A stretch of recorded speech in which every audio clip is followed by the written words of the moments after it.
Salut Gabin, ça s'est bien passé les vacances? Salut Ryan, oui, nickel. À la limite, il m'aurait fallu une deuxième semaine. Mais bon, il faut pas exagérer non plus. Ben non, en plus vendredi c'est congé pour le 11 novembre, c'est l'armistice. C'est super d'avoir congé, surtout un vendredi.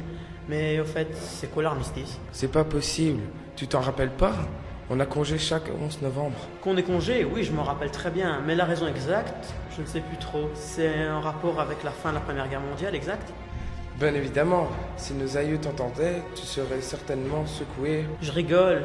Bien sûr que je sais ce que représente le 11 novembre. Et ce que signifie l'armistice. C'est la fin de la Première Guerre mondiale, la fin de la Grande Guerre. Et je peux t'en dire plus. On compte 300 000 gueules cassées en Europe. Ce sont ces blessés mutilés qui seront les symboles de la plus grande boucherie de tous les temps.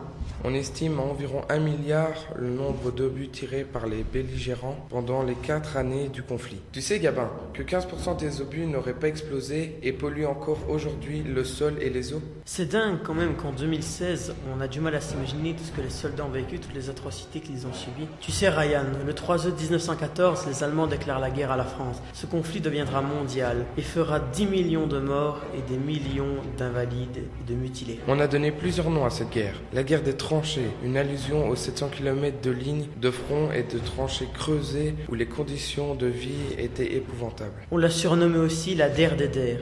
C'est une expression utilisée parce qu'on espérait que ce serait la dernière. Mais malheureusement, 20 ans après, la France et l'Angleterre déclarent la guerre à l'Allemagne. On l'appelait aussi la Grande Guerre parce que ce conflit marque une catastrophe dans l'histoire de l'Europe et que les pertes humaines sont terribles. Le 11 novembre marque donc la fin de la Première Guerre mondiale. C'est pour cette raison que ce jour est férié. Ce vendredi, des bouquets de fleurs seront déposés sur la tombe du soldat inconnu, de chaque ville, de chaque village. Elle symbolise les millions de soldats morts au combat. Ce 11 novembre, à 11h pile, toutes les cloches de chaque village vont retentir. C'est le cessez-le-feu. L'Allemagne capitule. Les généraux allemands et alliés se réunissent dans un wagon-restaurant dans une forêt de Compiègne, en France. Tu sais d'où vient le mot armistice? Il provient du nom latin arma, qui veut dire arme, et du verbe latin sistere, qui veut dire arrêter. Autrement dit, l'armistice, c'est la suspension des armes. Aujourd'hui, on joue à la guerre, à Call of Duty. C'est difficile de s'imaginer vivre ce cauchemar qui a duré 4 ans, qui a causé tant de dégâts et tant de souffrances. Tu sais, aujourd'hui, il n'y a plus de poilus qui peuvent témoigner de l'horreur de cette Première Guerre mondiale. Oui, en histoire, on a lu quelques lettres de poilus qui écrivaient à leur grand-mère, à leur mère, à leur fille, à leur sœur, dont une qui m'a bouleversé. Écoutons-la.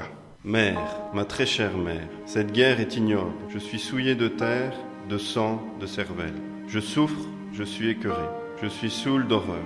Dans les tranchées, il y a des cadavres qu'on ne peut retirer, ni ensevelir, et qu'on piétine en passant. Tu ne peux pas savoir, ma mère aimée, ce que l'homme peut faire contre l'homme. Voici 5 jours que mes souliers sont gras de cervelle humaine, que j'écrase des thorax, que je rencontre des entrailles. Les hommes mangent le peu qu'ils ont. Mon régiment a été héroïque. Nous n'avons plus d'officiers depuis hier. Il me reste peut-être quelques secondes d'existence. La boue et les rats m'empêchent de dormir. Il nous est interdit de penser à la liberté à travers la fuite. On nous rappelle assez souvent le prix à payer par des exécutions bien matinales. Ma lettre n'était pas censée être triste, mais je vous parle objectivement et je peux vous assurer qu'ici tout va mal. Les obus tombent autour de moi.